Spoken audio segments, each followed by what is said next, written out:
நீங்க சாப்பிடும் போதே தெரிஞ்சுக்கலாம் ஒருத்தர் சாப்பிட்ற விதத்துல அவருடைய பழக்க வழக்கம் எப்படின்னு பாத்திருக்கீங்களா? சில பேர் சாப்பிட முடியாதுன்னு தெரிஞ்சு சோத்தை வாங்கி வச்சு அப்படியே மூடி வைக்கிறது. இன்னும் சில பேர் வாங்கி வச்சு நாயை விட மோசமா பண்ணி வைக்கிறது.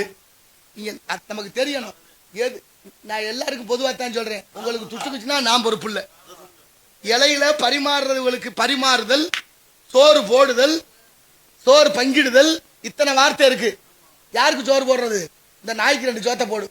அப்ப நம்ம மனுஷன் மாதிரி சாப்பிடணும் இருக்கா இல்லையா? அப்ப சாப்பிடுற அழகை பார்த்து பரிமாறுறவங்களுக்கு மனசு வரணும், இன்னும் கொஞ்சம் சாப்பிடுங்க அப்படின்னு.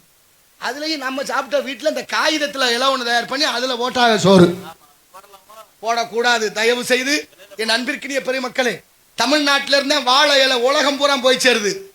நம்ம இலை வாங்க முடியாதா? பேப்பர்ல போடலாமா? எப்படி இருந்தோம்? நீங்க கோட்டைப்பட்டினத்துக்கு போயிருந்தேன், அங்கதான் கடற்கரை ஓரத்துல தான் அந்த பேப்பர் இருந்துச்சுன்னு பார்த்தேன். இங்கேயும் இருந்தது. எனக்கு மனசுக்கு ரொம்ப வருத்தம். அது செய்யக்கூடாது. சைவம்னா என்னன்னு தெரியாம இருக்கோம்ல.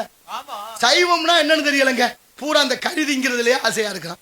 உணவு மனிதனுடைய புத்தியை மாத்துமா மாத்தாதா? கற்பூர புத்தி, கரிமட்ட புத்தி, கரிவாள புத்தி, 3 புத்தி இருக்கு. ராட்சசம், தாமசம், சாத்வீகம் 3 குணம் இருக்கு. இந்த குணமும் புத்தியும் உணவினால உண்டாகுது. இந்த உணவு சரியில்லைனா உணர்வு கெட்டு போகும் என்பதை முன்னோர்கள் நமக்கு வச்சிருக்காங்க. மாம்பழம் அதிகமா சாப்பிட்டா வயிற்றுப்போக்கு உண்டாகும். நெய்யை அதிகமா சாப்பிட்டோம்னா அசீரணம் உண்டாகும். எருமை பாலை அதிகமா குடிச்சோம்னா மந்தம் உண்டாகும். எருமை மந்த பிராணி. சாராயத்தை குடிச்சுட்டா நம்ம சொல்றதை கேட்கவே மாட்டோம். அப்ப வயிற்றுக்குள்ள என்ன போகுதோ அதுக்கு தகுந்த புத்தி வேலை செய்யுங்கிறத உணரணுமா வேண்டாமா? அப்ப தயவு செய்து அந்த காகிதத்தை வாங்காதீங்க. இலை வாங்கி சோறு போடுங்க. அந்த கோட்டைப்பட்டத்துல போய் ஒரு நாள் சாப்பிட்றேன், பெரிய சண்டை அந்த கடைக்காரருக்கு எனக்கும். காசு வேணாலும் 5 ரூபா சேர்த்து வாங்கிக்க, வாழை எல்லாம் சோறு போடுறேன்ட்டேன். போட்டாரு. பக்கத்துல ஒரு தம்பி நல்லா ஃபுல்லா குடிச்சு விட்டு அந்த பேப்பர்ல சாப்பிட்டு இருக்காரு. பரோட்டா வாங்கி வச்சு தண்ணி இருந்ததை ஊத்தி விட்டு மேற்கொண்டு அந்த பேப்பர் கசங்கி நனைஞ்சு போய் எல்லாத்தையும் சேர்த்து மொத்தமா திருட்டேன். மறக்காம சர்ப்ரைஸ் பண்ணுங்க.